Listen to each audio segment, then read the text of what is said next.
Όχι, δεν τα ξέρει τα περισσότερα και φυσικά όποιος θέλει να μοιράσει κάτι καινούριο που ξέρει, που έχει μελετήσει ανά τα χρόνια. Για το Πεσάχ λοιπόν, το Πάσχα, να δούμε λίγο τι έκαναν οι πρώτοι χριστιανοί του πρώτου αιώνα. Οι Ρωμαίοι του πρώτου αιώνα πίστευαν ότι οι χριστιανοί ήταν μια κοινωνία νεκρόφιλων. Γιατί δόξαζαν έναν πεθαμένο. Γιατί πήγαιναν στο μνήμα του και έξερναν.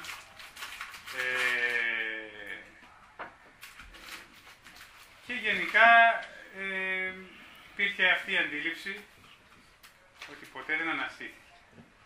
Δεν μπορούσε αυτός, η ανθρώπινη φύση γενικά δυσκολεύεται να πιστέψει στην Ανάσταση. Γι' αυτό και ο Κύριος λέει και στους Κορινθίους ότι μόνο αυτός που έχει το πνεύμα μπορεί να καταλαβαίνει τις πνευματικές αλήθειες. Και η Ανάσταση είναι μια πνευματική οντότητα, κάτι που μόνο πνευματικά μπορείς να την καταλάβεις, την Ανάσταση. Οι χριστιανοί προετοίμαζαν για το Πάσχα, το ακολουθούσαν το Πάσχα για κάποιο καιρό, τη γιορτή εννοώ, του περάσματος, τη γιορτή της Ανάστασης, με νηστεία. Στην αρχή νήστευαν μια μέρα. Αργότερα άρχισαν να νηστεύουν για 40 ώρες, συμβολικά ως ανάμνηση των 40 ημερών του Ιησού, που και αυτός νήστεψε και προσευχήθηκε πριν ξεκινήσει τη διακονία του.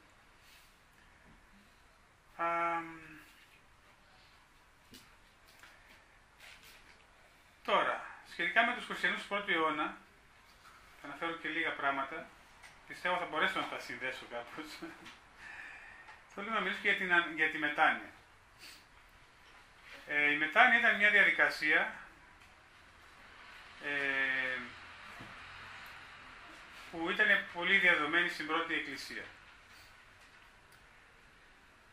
Γιατί η αμαρτία δεν την έβλεπαν σε κάτι προσωπικό, ένα προσωπικό θέμα που το αντιμετώπιζαν προσωπικά στο σπίτι τους, αλλά ήταν κάτι που επηρεάζει όλη την Εκκλησία. Και άρα μπορούσε και να επηρεάσει και να καταστρέψει την ενότητα όλης της Εκκλησίας. Άρα ήταν κάτι που το έδιναν πολύ σημασία. Γιατί έδιναν πολύ σημασία στην αμαρτία. Οι νεοκατήχητοι, για παράδειγμα, μας λένε και οι πατέρες της Εκκλησίας, νήστευαν για 2 ή 3 μέρες και ζητούσαν και από άλλους να προσεύχονται και να συννηστεύουν μαζί τους για να προετοιμαστεί η καρδιά τους για τη συγχώρεση των αμαρτιών τους. Και η εξομολόγηση ήταν δημόσια στην Εκκλησία. Δεν ήταν μπροστά σε 2-5 άτομα, ήταν σε μια εκκλησία 100, 200, 500 ατόμων. Γιατί πίστευαν ότι όλη η Εκκλησία ως ένα σώμα πρέπει να γνωρίζει τι παλεύει ο καθένας, πώς μπορεί ο καθένας να τον βοηθήσει, και φυσικά ήταν και ένα είδος ταπείνωσης ενώπιον του Κυρίου και ενώπιον της Εκκλησίας, ότι εγώ έρχομαι ως δούλος της Εκκλησίας να υπηρετήσω και τίποτα δεν μπορεί να είναι κρυμμένο πλέον από την ύφη του Χριστού, στην οποία εγώ πλέον παντρεύομαι την ύφη του και αυτή παντρεύτηκε τον Κύριο. Είναι όλα αυτά πολύ βαθιά νοήματα, θέλω να τα αναφέρω έτσι στο Πάσχα, ειδικά που έχει πολύ βαθιά νοήματα, να μην ξεχνάμε τι έχουμε κάνει όταν παντρευτήκαμε τον Κύριο, τον Ιησού ως Κύριό μας. Τον παντρευτήκαμε.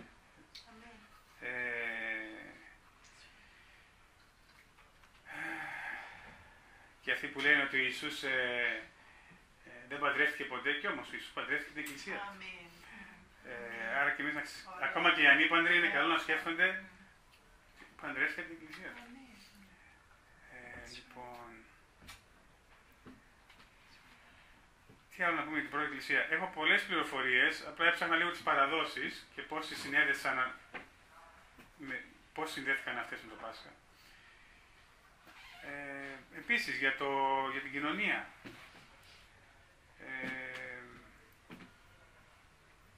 Δεν ήταν μόνο ο άρτος και ο ίνος, ήταν ένα ολόκληρο γεύμα. Αυτό προσπαθούμε να κάνουμε και εμείς εδώ πέρα κάποιες φορές. Επίσης, στο γεύμα αυτό, πριν να μπουν μέσα στο γεύμα και στην κοινωνία, έπρεπε να αν είχαν κάποια διαφορά με τον γείτονά τους, έπρεπε να τη λύσουν πριν να πάρουν την κοινωνία τους. Έκαναν ειρήνη, συμφιλίωση. Αυτό φυσικά που είναι και τελείως βιβλικό. Πριν πας να δώσεις που λέει την θυσία σου, άφησε την εκεί, στο θυσιαστήριο και πήγαινε και συμφιλιώσου. Τώρα, όπως είπα και πριν, οι πρώτοι χριστιανοί συνέχιζαν να ακολουθούν το εβραϊκό, το πέρασμα, το Πεσάχ, το Passover, το πέρασμα, το Πάσχα.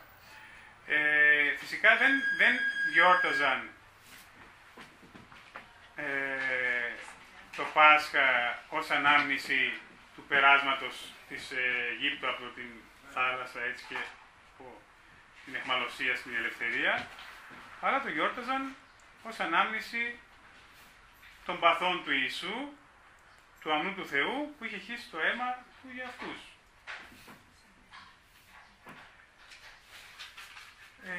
Τι σχέση έχουν τώρα όλα αυτά με το εβραϊκό το Πάσχα, δηλαδή πώς κατέληξαν όλα αυτά να γίνονται στον πρώτο αιώνα. Θα δούμε και λίγο από την Παλαιά Διαθήκη.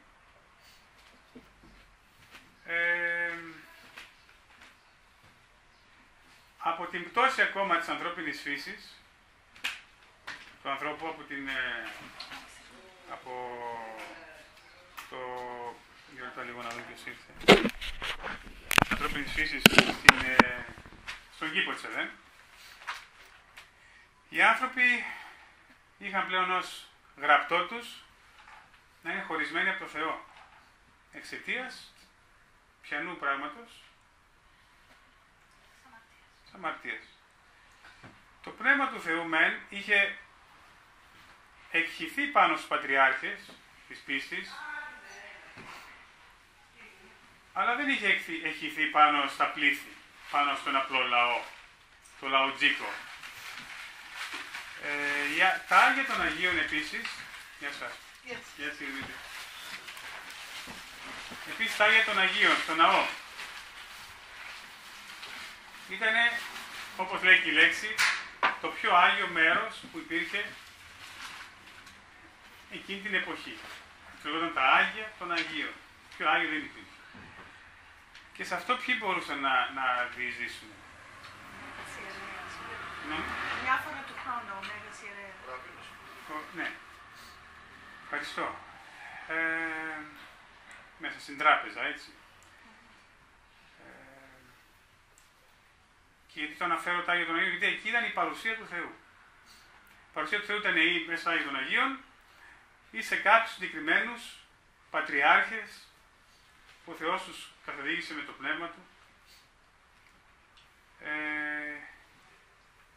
Άρα, για τους υπόλοιπους, εμάς δεν υπήρχε καμία ελπίδα. Εκεί θέλω να καταλήξω. Και για τους υπόλοιπους εκείνους και για τους υπόλοιπους εμάς. Πόσο μάλλον για εμάς, που εκείνη την περίοδο δεν ξέραμε κι εμείς τι είχαμε από θεούς. Είχαμε και ναό για τον άγνωστο Θεό. Ναι.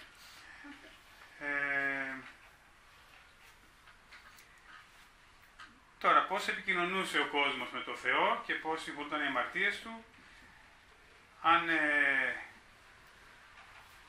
μάλλον δεν θα πάμε στο εδάφιο, θα το δούμε αργότερα. Θυμάστε πώς συγχωρούνταν οι αμαρτίες των ανθρώπων εκείνη την εποχή? Φέρνανε κάποιο ζώο. Για εξαγνισμό, τι το έπλαιναν δηλαδή? Όχι, το θυσίαζαν. Το θυσίαζαν, ωραία. Πολλών ειδών ζώα, από τράγους, βόδια, πρόβατα, περιστέρια, το κάθε ένα έχει τη σημασιολογία του. Δεν θα πάμε εκεί τώρα. Αλλά ο αμνός είχε την ιδιαίτερη σημασία του. Και αυτό γιατί, αν θυμάστε οι Ισραηλίτες, να πάμε λίγο στην Έξοδο 12, Έξοδο 12, 11 με 13, ποιος θα μπορούσε να διαβάσει.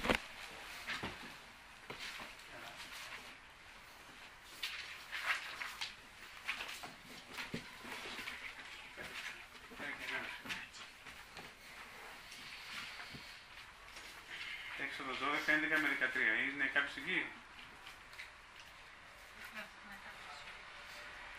Σταυρούλα, είσαι εκεί. Μπορείς να διαβάσεις. Και θα το φάτε ως εξής. 11 με 13. Και θα το φάτε ως εξής. Ζωσμένοι τις οσφίες σας, έχοντας τα υποδήματά σας στα πόδια σας και τη ράβδα σας στο χέρι σας. Και θα το φάτε με βιασύνη. Είναι Πάσχα του Κυρίου.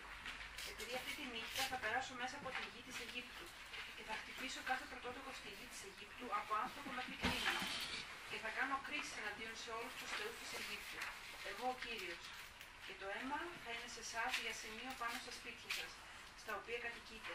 Και όταν δω το αίμα θα σας παρατρέξω. Και η πληγή δεν θα είναι σε εσάς για να σας εξολοθρεύσει όταν χτυπήσω τη γη της Αιγύπτου. Ευχαριστώ. Τα σπίκερους λοιπόν, τις πόρτες τους, τα έβαψαν με τι? Με το αίμα. Με όμνου. Θυσιασμένο. Μπορείς κάποιος να μου δανείσει μια βίβλο, γιατί έχουν εκλείψει οι βίβλους. Α, ευχαριστώ.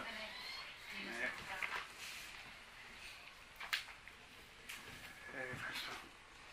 Λοιπόν, από αυτό λοιπόν το σημείο και έπειτα, που τους είχε δώσει αυτήν την εντολή, και θα περνούσε, λέει, ο εξολοθρευτής άγγελος, πέρασε η παρουσία του Θεού χωρίς να πάρει τα πρωτότοκα και τα πρωτότοκα από τα ζώα τους. Εκείνο τον καιρό οι άνθρωποι ζούσαν με τα ζώα τους. Και συγκεκριμένα τον αμνό που ήταν να θυσιάσουν, κάπου έχω διαβάσει, δεν ξέρω αν είναι και στη βίβλο, κάποια παράδοση λέει ότι με το συγκεκριμένο ζώο ζούσαν και μια εβδομάδα μαζί του. Δηλαδή ενώνονταν μαζί του, έκαναν μέρος της οικογένειας, για να μπορούν μετά να νιώσουν την αποκοπή από αυτό το μέρος της οικογένειας. Ότι κάτι αποκόβεται από μέσα τους. Ότι σχίζει την καρδιά τους, δηλαδή να καταλαβαίνουν και τον πόνο και τη θυσία. Δεν ήταν απλά ένα ζώο που απλά το παίρνεις, πώς παίρνουμε τώρα, πάμε στο βαρβάκιο, αγοράζουμε ένα σκοτωμένο που δεν έχουμε καμιά σχέση μαζί του. Εντάξει, δεν ξέρω, μπορεί να το έχουν και σαν κατοικίδιο, αλλά που ζούσαν με τα ζώα τους. Δεν είχαν ονόματα, το κάθε ένα είχε τα ονόματά του. Τα παιδιά δυσκολεύονταν να το σφάξουν. Ο πατέρας με δυσκολία το έπαιρνε μακριά από τα παιδιά που έκλαιγαν και το σφάζε. Ποια άλλη σχέση, είναι καλό να θυμόμαστε αυτή τη σχέση. Ότι υπήρχε μια σχέση και κάποιος θυσιαζόταν από την οικογένεια, λοιπόν, κάπως έτσι ήταν. Ο Θεός λοιπόν έδωσε στον Μωυσή και στον Ααρών συγκεκριμένες οδηγίες. Πώς να δοξάζουν τον Θεό σε αυτή την εορτή του Πεσάχ. Που σημαίνει τι? Το πέρασμα. Το Πάσχα, το Πεσάχ. Το πέρασμα λοιπόν. Και ο αμνός είναι το κεντρικό σημείο αυτής της εορτής, της εβραϊκής εορτής. Αυτός ο αμνός, αν δείτε και σε κάποια βίντεο, ο ιερέας το ελέγχει από παντού, δηλαδή αν είναι αψεγάδιαστο. Είναι αυτό που λέμε και στις μέρες μας, που λέει και μην δίνεις στο Θεό από το περίσσευμα, αυτά που έχουν μείνει, θα δώσει το καλύτερο, το πρώτο και το καλύτερο. Η δεκάτη ήταν συνήθως από το πρώτο μέρος των εισοδημάτων τους. Και είναι και το καλύτερο. Δεν ήταν ότι μείνει στο τέλος, το δώσει στο Θεό. Η ιερέας έπρεπε να ελέγξει ότι είναι αψεγάδιαστη το αμνός, το έλεγχε έτσι από κάτω, να δει.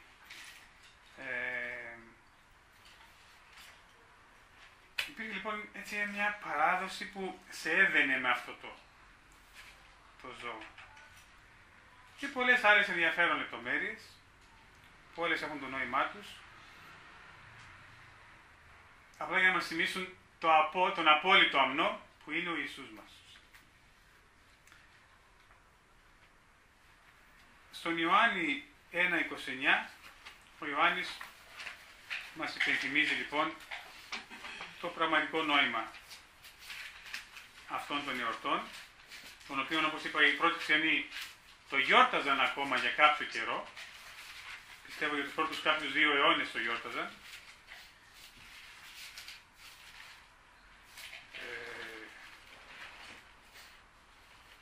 Και μετά μια σύνοδος αποφάσισε και ποια μέρα θα το γιορτάζουν. και έμπλεξαν εκεί πέρα τους Πανσελίνους και τα πρώτο Πανσέλινο, μετά από το μήνα Νισάν. Και... λοιπόν, Ιωάννης 1, 29, ποιος είναι εκεί?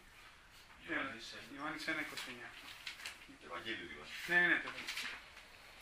Έλα, Σπύρο, είσαι εκεί.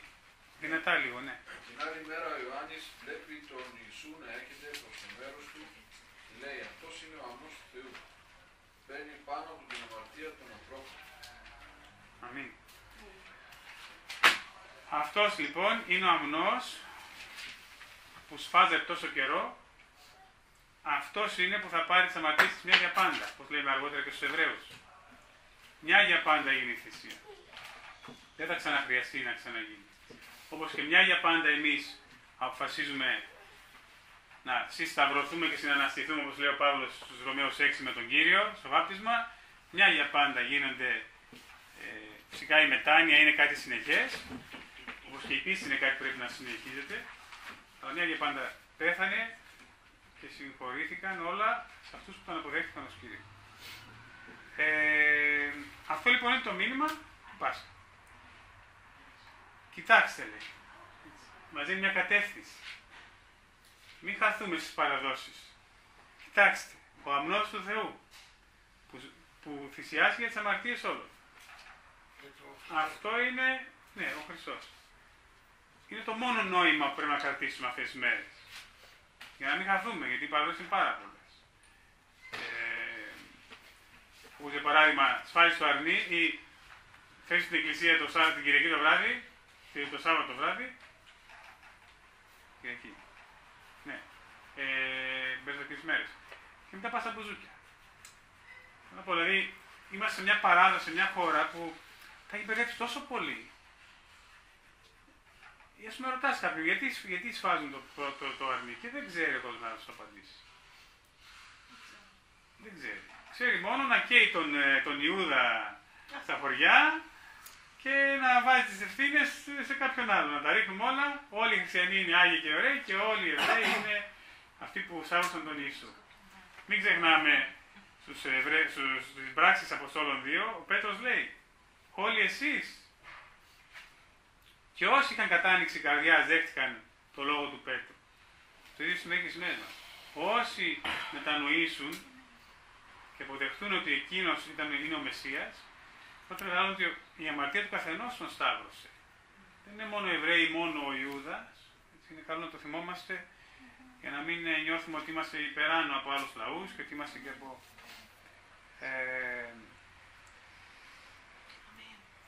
Να δούμε και λίγο κάποια ακόμα εδάφια. Σας είπα σήμερα δεν θα είναι πολύ μεγάλο το... Ο Ιωάννης λοιπόν, εδώ μιλάει για τον Ιωάννη τον Βαπτιστή. Αυτός που λέει, αν δείτε και τι λέει, λοιπόν, να διαβάσουμε λίγο τον Ιωάννη. Διαβάζω παρακάτω. Αυτός είναι για τον οποίο εγώ είπα. Πίσω από μένα έρχεται ένας άντρας που είναι ανώτερός μου, επειδή ήταν πριν από μένα. Ο πατέρας. Ήταν πριν από μένα, λέει ο Ιησούς. Τι εννοεί πριν από μένα? Ποιος γεννήθηκε πρώτος? Ο Ιωάννης. Ο Ιωάννης γεννήθηκε πρώτος. Λοιπόν... 6 μήνες είχα διαφορά. Και εγώ δεν τον γνώριζα, αλλά για να φανερωθεί στον Ισραήλ, γι' αυτό ήρθα εγώ βαπτίζοντας μέσα στο νερό. 2 λεπτά λίγο να πούμε και για το... δεν είναι εδώ. Τόσο. Ο Ιωάννης ήταν αυτός που είπε ότι γι' αυτόν μίλησε ο Ισαΐας και είπε τι είχε πει ο Ισαΐας, ποιος θυμάται? Είχε προφητεύσει ότι ο Ιωάννης θα προτείνωσε τον δρόμο του Ιησού. Ναι, έτσι. Και τους λόγους και τα φαράγγια θα τα κάνει ίσια. Έτσι, προετοιμάστε τις καρδιές σας, λέει. Προετοιμάστε τις καρδιές σας. Είναι καλό λοιπόν να θυμόμαστε αυτή την προτροπή του Ιωάννη, να προετοιμάζουμε τις καρδιές μας. Είτε είναι το Πάσχα την άλλη εβδομάδα, είτε είναι κάτι που το ζούμε κάθε μέρα. Ως χριστιανοί πρέπει να το ζούμε κάθε μέρα. και τη Σταύρωση, αλλά και το χαρούμενο μήνυμα της Ανάστασης. Και όσοι έχουν αναστηθεί μαζί τους, να αναστηθεί και αυτό κάθε μέρα. Αλλά θυμόμαστε να προετοιμάζουμε τις καρδιές μας. Και ό,τι εξογκώματα, ό,τι λόφος ή ό,τι φαράγγια, δηλαδή ό,τι ψυχολογικά πεσήματα έχουμε και λέμε «Α, δεν θα πάω σήμερα στην εκκλησία» ή «Σταματάω να πιστεύω στον Ιησού» ή ό,τι τεράστια προβλήματα έχουμε, εξομαλύνετε τα, για να μπορέσει ο Κύριος να κάνει δουλειά στην καρδιά σας. Αν εσείς σου βάζετε εμπόδια, δεν φταίει ο Κύριος. Εσύ δεν το αφήνει την καρδιά σας να σας αλλάξει, να σας μιλήσει, να σας λαξεύσει και να σας μεταμορφώσει. Άρα αυτό το κάλεσμα του Ιωάννη είναι σε όλους μας. Τα βάζω λίγο, τα μπερδεύω λίγο, αλλά δεν πειράζει. Νομίζω είναι καλό να μπούμε λίγο στο κλίμα του τι γιορτάζουμε αυτές τις μέρες και τι έγινε και από πού προήλθαν αυτές τις παραδόσεις, γιατί τον πρώτο αιώνα οι πιστοί ακόμα συνέχισαν να γιορτάζουν. Είναι η πόρτα ανοιχτή. Μάλλον είναι μέσα από Πάμε λίγο και στην Παλιά Διαθήκη να διαβάσουμε και 3 εδάφια, στον Ιερεμία και στον Ισαΐα, για αυτό που είχε ήδη καταλάβει ο Ιωάννης ο Βαπτιστής, ότι αυτός που έρχεται είναι ο Μεσσίας που περιμένετε. Είναι το αρνείο που θα σφαχτεί πλέον για εσάς. Και αυτόν που όλοι οι προφήτες μιλούσαν. Στον Ιερεμία θα διαβάσουμε 31 με 34.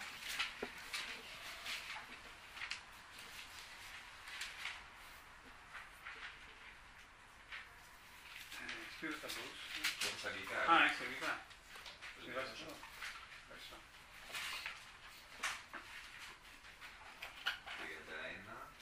31 με 34. Δέστε, έρχονται οι μέρες, λέει ο Κύριος, και θα κάνω στον οίκο Ισραήλ και στον οίκο Ιούδα μια νέα διαθήκη. Όχι σύμφωνα με τη διαθήκη που έκανα στους πατέρες τους, κατά την ημέρα που τους έπιασα από το χέρι για να τους πάρω από την Αίγυπτο. Επειδή αυτοί παρέβηκαν τη διαθήκη μου και εγώ τους αποστράφηκα, λέει ο Κύριος. Αλλά αυτή θα είναι η διαθήκη που θα κάνει στον οίκο Ισραήλ. Ύστερα από τις μέρες εκείνες, λέει ο Κύριος, θα βάλω τον νόμο μου στα ενδόμηχά τους και θα τον γράψω στις καρδιές τους. Και θα είμαι Θεός τους και αυτοί θα είναι ο λαός μου. Και δεν θα διδάσκουν πλέον καθένα στον κοντινό του και καθένα στον αδελφό του, λέγοντας: γνωρίστε τον Κύριο, επειδή όλοι αυτοί που με γνωρίζουν, από τον πιο μικρό ανάμεσά τους μέχρι τον πιο μεγάλο ανάμεσά τους, λέει ο Κύριος, επειδή θα συγχωρήσω την ανομία τους και δεν θα θυμάμαι πλέον την αμαρτία τους. Αμήν. Μπορείς να διαβάσεις και 32, Ιερεμία 32, 39 με 42. Ιερεμία 32. 39 με 42. Και θα τους δώσω μια καρδιά και έναν δρόμο για να με φοβούνται όλες τις ημέρες για το καλό τους και των παιδιών τους ύστερα από αυτούς. Και θα τους κάνω μια αιώνια διαθήκη ότι δεν θα αποστρέψω από πίσω τους για να τους αγαθοποιώ και θα δώσω το φόβο μου στις καρδιές τους για να μην αποστατήσουν από μένα. Και θα εφαίνομαι σε αυτούς στο να τους αγαθοποιώ και θα τους φυτέψω σε αυτή τη γη με αλήθεια, με όλη μου την καρδιά και με όλη μου την ψυχή. Επειδή έτσι λέει ο Κύριος, όπως έφερα επάνω σε αυτό το λαό όλα αυτά τα μεγάλα κακά, έτσι θα φέρω επάνω τους όλα τα αγαθά που εγώ μίλησα για αυτούς. Ευχαριστώ. Αμήν. Και ένα τελευταίο σπίρο, να πας πίσω στον Ισαΐα 55, 1 με 3. Το 3 βασικά είναι, αλλά νομίζω είναι καλό να διαβάσουμε. Ισαΐας 55, 1 με 3. Όλοι εσείς που διψάτε, ελάτε στα νερά. Και όσοι δεν έχετε ασύνη, ελάτε, αγοράστε και φάτε. Ναι, ελάτε, αγοράστε κρασί και γάλα, χωρίς ασύνη και χωρίς τιμή. Γιατί ξοδεύετε χρήματα, όχι για ψωμί, και τον κόπο σας, όχι για χορτασμό. Ακούστε με προσοχή και θα φάτε αγαθά, και η ψυχή σας θα εφαρμοστεί στο πάθος. Στρέψτε το αυτί σας και ελάτε προς εμένα. Ακούστε και η ψυχή σας θα ζήσει. Και θα κάνω σε εσάς αιώνια διαθήκη, τα ελέη τα πιστά του Δαβίδ. Αλληλούια. Με μια πρόταση λοιπόν, αυτό που έγινε στο Πάσχα, ο Κύριος το ονομάζει καινούργια Διαθήκη. Είναι η Καινή Διαθήκη. Η Παλιά Διαθήκη ποια ήταν, πότε ήταν η πρώτη Διαθήκη? Είμαστε. Όταν φύγανε του παράδεισου. Συνά. Πήρανε τις εντολές και τώρα τους δίνει λοιπόν, είναι η καινούρια Διαθήκη λοιπόν το Πάσχα. Όλα αυτά που προφήτευσαν οι μεγάλοι και οι μικροί προφήτες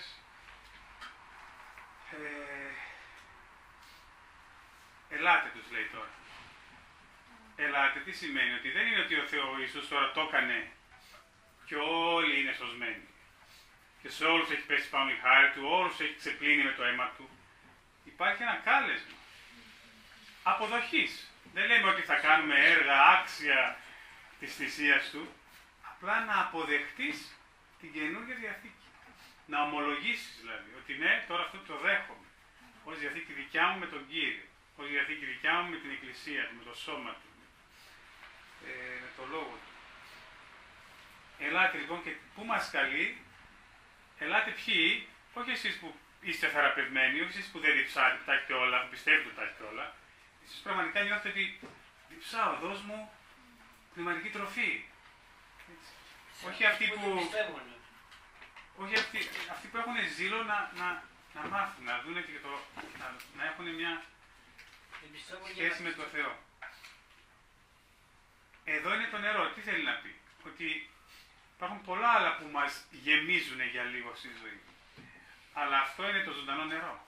Αν θυμάστε στον Ιωάννη 4, μιλήσαμε κάνα 2 εβδομάδες πριν, το ζωντανό είδωρ είναι ο Ιησούς. Το να ζούμε κάτω από την κυριαρχία του Ιησού, να το κάνουμε δηλαδή Κύριο. Αυτό σημαίνει Κύριος. Να ζούμε κάτω από την κυριαρχία. Ελάτε και αγοράστε, λέει, και χρυσάφι και γάλα και ασίμι, αλλά όχι με χρυσάφι και γάλα και ασίμι, θα σας τα δώσω δωρεάν. Αυτή είναι η χάρη του. Αλλά ελάτε. Πάλι πρέπει να κάνεις ένα βήμα. Όπως αν θυμάστε στο Β' Βασιλείς 5 που ήταν με τον Νεεμάν, τον λεπρό, που του είπε πήγαινε να πληθείς 7 φορές για να καθαριστείς. Και λέει, γιατί να πάω σε εκείνη τη χώρα? Εδώ τα δικά μας ποτάμια δεν είναι καλύτερα. Δεν έπεισε η περηφάνεια της χώρας. Και δεν του άρεσε να ταξιδεύει μάλλον. Και τι του ζήτησε? Δηλαδή ήταν το περπάτημα που θα έκανε, θα ισοσταθμούσε τη θεραπεία που θα έπαιρνε. Απλά ήταν ότι έπρεπε να αποδεχτεί την εντολή. Η εντολή του ελάτε. Η εντολή του πήγαινε. Η εντολή του μετανόησε. Η εντολή του βαπτίσου. Η εντολή του πίστεψε. Και το αποτέλεσμα του να αποδεχτείς την εντολή είναι κάτι πολύ μεγαλύτερο από αυτό που έκανες εσύ, που νομίζω ότι έκανες στην τρομερή θυσία. Λοιπόν, υπακούστε και εμένα, σε μένα και θα φάτε, ό,τι καλύτερο, και θα ευχαριστηθείτε την εκλεκτή τροφή. Ανοίξτε τα αυτιά σας και ελάτε σε μένα. Τι, μιλούσε σε κουφούς? Όχι. Αλλά πνευματικά πολλοί είμαστε κουφοί. Και άλλο τόσο όλοι γύρω μας, που δεν γνωρίζουν καν την Αγία Γραφή και πιστεύουν ότι με τα θρησκευτικά που έκαναν στο σχολείο τους είναι τώρα εντάξει με τον Θεό. Ή με τον υπηοβάπτισμά τους πιστεύουν ότι είμαστε εντάξει τώρα, δεν χρειάζεται κάτι άλλο. Είναι αυτό που μου είπε ο παπάς, είναι η σφραγίδα που πήρα, το τσεκάκι λέει της τράπεζας που πρέπει να πάω να το εξαργυρώσω μόνο. Αλλά το έχω το τσεκάκι. Ανθρώπινη σοφία. Εδώ λέει ελάτε ανοίξτε τα αυτιά σας. Για να ανοίξει κάποιος τα αυτιά σου πρέπει να είναι ταπεινός. Όταν είσαι σε μια συζήτηση με κάποιον που σου λέει τι να κάνεις, συνήθως εσύ προετοιμάζεις στο μυαλό σου τι να του πεις. Έτσι δεν είναι? Αλλά εδώ σου λέει όχι, άνοιξε τα αυτιά σου, άκου. Άκου το λόγο του Θεού. Άκου τον Ιησού. Ακολούθησε το παράδειγμά του. Τώρα το παράδειγμα του Ιησού, για να κλείσουμε, είναι μια ζωή αυτοθυσίας. Και δεν λέω αυτοθυσίας με την έννοια να πας στη Ζιμπάμπουε να γίνεις Απόστολος. Η θυσία είναι να παλεύεις καθημερινά τον εγωισμό σου, να παλεύεις καθημερινά την αμαρτία σου, την τάση σου προς αμαρτία, τους πειρασμούς σου, τη γλώσσα σου να την πειθαρχείς εν Χριστώ, τη σκέψη σου να τις φέρνεις, λέει, κακημένες εν Χριστώ, να αλλάξεις τρόπο σκέψης, να αλλάξεις προτεραιότητες. Θυμηθείτε Ματθαίος 6, προτεραιότητες σωστές, για να μην έχουμε έγνοιες, λέει. Βάλτε πρώτα τη δικαιοσύνη και την αλήθεια. Όχι, τη βασιλεία και τη δικαιοσύνη. Βασιλεία, εκκλησία, δικαιοσύνη, λόγος του Θεού. Και όλα τα άλλα θα ακολουθήσουν. Ξέρει ο Κύριος τις ανάγκες μας. Αλλά βάλτε τις προτεραιότητες. Να υπάρχει ειρήνη μέσα και να ακολουθήσει. Όλα αυτά φυσικά τα έχουμε εξαιτίας της θυσίας που έκανε κάποτε ο Κύριος. Και τώρα μας βάζει σιγά σιγά τη ζωή μας σε μια σειρά. Και όσο εμείς παραμένουμε κοντά του, ο Κύριος θα δουλεύει. Να κλείσουμε με το εδάφιο στο Λουκά. Λουκάς 14 και 20. Λουκάς 22, συγγνώμη. 14 με 20. Πριν πάρουμε την κοινωνία σήμερα. Λουκάς 22, 14, 20. Όσοι δεν το βρίσκετε δεν πειράζεται, ακούτε μόνο. Ανοίξτε τα αυτιά σας. Αυτά που λέει, που ακούσαμε πριν. Διαβάστε εδώ, Σπύρος. Όταν ήρθε η ώρα του δείπνου, ο Ιησούς κάθισε στο τραπέζι μαζί με τους 12 Αποστόλους. Πάρα πολύ επιθύμησα, τους είπε, αυτό το πασχαλινό δείπνο να το φάω μαζί σας πριν από το θάνατό μου. Σας βεβαιώνω πως δεν θα το ξαναφάω μαζί σας, ώσοτου αυτό βρει την αληθινή πλειότητά του στη Βασιλεία του Θεού. Ύστερα πήρε το ποτήρι, έκανε ευχαριστήρια προσευχή και είπε: Πάρτε το αυτό και μοιράστε το μεταξύ σας. Σας λέω πως από εδώ και πέρα δεν θα ξαναπιώ από τον καρπό του αμπελιού, ώσπου να έρθει η Βασιλεία του Θεού. Ύστερα πήρε ψωμί και αφού έκανε ευχαριστήρια προσευχή το κομμάτιασε και τους το έδωσε λέγοντας: Αυτό είναι το σώμα μου που παραδίδεται για εσάς, αυτό που κάνω τώρα να το κάνετε στην ανάμνησή μου. Το ίδιο μετά το δείπνο πήρε και το ποτήρι λέγοντας: Αυτό το ποτήρι είναι η νέα διαθήκη που επισφραγίζεται με το αίμα μου, το οποίο χύνεται για χάρη σας. Κλείνοντας λοιπόν, να κλείσουμε και με το θέμα μας και το τι είναι το Πάσχα. Είναι η νέα διαθήκη μεταξύ Θεού και ανθρώπων. Διαμέσω μόνο του Ιησού Χριστού. Γιατί είναι ο μόνος μεσάζων μεταξύ Θεού και ανθρώπων. Η θυσία του είναι αυτή που μας περνάει στα Άγια των Αγίων, η θυσία του είναι αυτή που μας περνάει στην άλλη διάσταση και όσοι έχουμε αποδεχτεί τη Νέα Διαθήκη, κάνουμε με χαρά, να είμαστε χαρούμενοι στη ζωή μας. Έξω μπορεί ο κόσμος να διαλύεται τα πάντα, να καταστρέφονται τα πάντα, αλλά μέσα μας έχουμε αυτή την ηρεμία. Γιατί είμαστε συμφιλειωμένοι με τον Θεό. Και αν δεν είμαστε, σήμερα είναι μια ευκαιρία. Αν δεν είμαστε, αυτή η εβδομάδα είναι μια ευκαιρία. Είναι μια πολύ καλή ευκαιρία συμφιλίωσης με τον Κύριο, μετάνοιας, εξομολόγησης, νηστείας. Όχι επειδή το κάνει φυσικά όλος ο κόσμος τη εβδομάδα και νηστεύει και εξομολογείται και θα πάει να πάρει την κοινωνία πριν να φάει φαρμί, αλλά ναι, ας συμμεταλλευτούμε και αυτό. Ας θυμηθούμε τον πρώτο αιώνα. Γιατί όχι. Αυτοί που το κάνουν έτσι αλλιώς στην νηστεία, το κάνουμε με όλη την ευσυνειδησία του τι είναι. Είναι η συνεχή επαγρύπνηση που του λέμε ότι θα κάνουμε μέχρι να ξανάρθει. Υποσχόμαστε ότι και αυτή τη βδομάδα θα είμαι αφοσιωμένος. Και αυτή τη βδομάδα θα έχω επαγρύπνηση πνευματική. Γιατί λέει θα έρθει σαν κλέφτης, πρέπει να είμαστε έτοιμοι. Και φυσικά με ευχαριστία και χαρά, γιατί ξέρουμε ότι το αίμα του μας καλύπτει και θα μας καλύπτει και αυτή τη βδομάδα. Και με τη χάρη του Θεού και σε όλη μας τη ζωή, για την αιώνια, πώς το λέει, μια διαθήκη αιώνια θα κάνει μαζί μας. Αμήν, τον ευχαριστούμε και σας ευχαριστώ και για την...